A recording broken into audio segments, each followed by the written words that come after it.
Сайн байна уу? Би 3 галын эмнэлгийн нүүр амны гажигдсан эмч Уянга байна.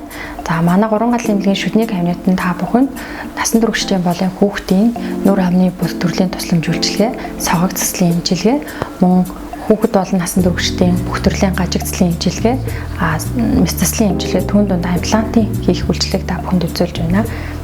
За та бүхэндээ өнөөдөр заалгаад тултын талаар мэдээлэл өгөхөөр бэлдсэн байна. За олон төрлийн шүдний гажиг байдаг. Үүн дотроос бол эцэг эхчүүд бид нар орсгой болон шаймын шүдний бөөгнөрсөн зуултыг бол илүү сайн мэддэг байгаа. Бидний мэдэхгүй орхигдуулан үлдээдэг нэг зуулт нь бол заалгаад зуулт байт юм аа.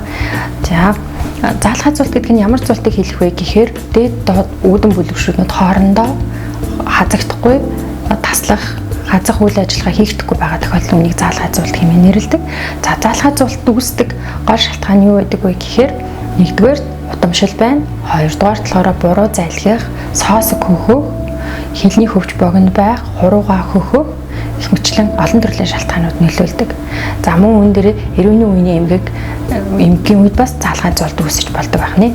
За заалгаад зуултын үед бид нар эмчилгээг хэрхэн явуулдаг вэ гэхээр өвчтний нас болоод өвчтний нас шүтлэлтийн байдлаас шалтгаалan бидний эмчилгээг төлөвлөдөг байна. За нас нь бага байх тусам сүн шүдтэй байх үед бид нар булчингийн дасгал, хилний уруу, хил болон уруулын булчингийн дасгалуудаар бид нар гажигаад эмчилдэг. За нас нь холимог зуултын үед болоод ирээд сүн болон байнгын шүдтэй хамтаа байгаа үед бид нар хэрвээ хүүхэд маань хуруугаа өгдөг, хилээ буруу байрлуулан шүсээ залгидаг, дээд доод үүдний шүдний голд байрлуулдаг тохиолдолд хил хоригч зэмсэг хийдэг. За 12-оос дээш наснд бид нар брак зэмсгийн эмчилгээгээр бол заалгаад зуултыг засдаг байна.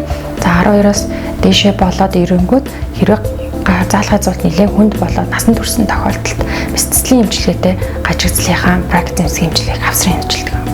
За заалгаад зуултын хамгийн тохиромжтой эмчилгээний нас болохоор 7 нас байдаг. Холимог зуулттай байх үед эмчилгээний үр дүн хамгийн сайн байдаг байна. За заалгаад зуултыг яагаад эмчлэх шаардлагатай гэж хүмүүс асууж магадгүй. За нэгдүгээр талаараа заалгаад зуулттай үед бид нар тохиолдолд үүдэн бүлэгшүүдээр бид нар таслах, зулгаах үйлдэлийг бол хийж чаддгүй. Бэрхшээлтэй тулгардаг.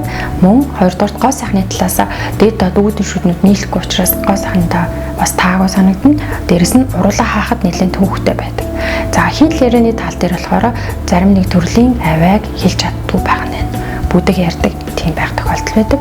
Мөн заалгаад зуултын үед нэлээд хожуу гардаг нэг бэрхшээл нь араа бүлгийн шүднүүд зөвхөн хоршиж байгаа учраас тэр шүднүүдээр маш их хэмжээний илэгдэл үүсдэг. Энэ нь нэлээд хожуу насанд үүсдэг.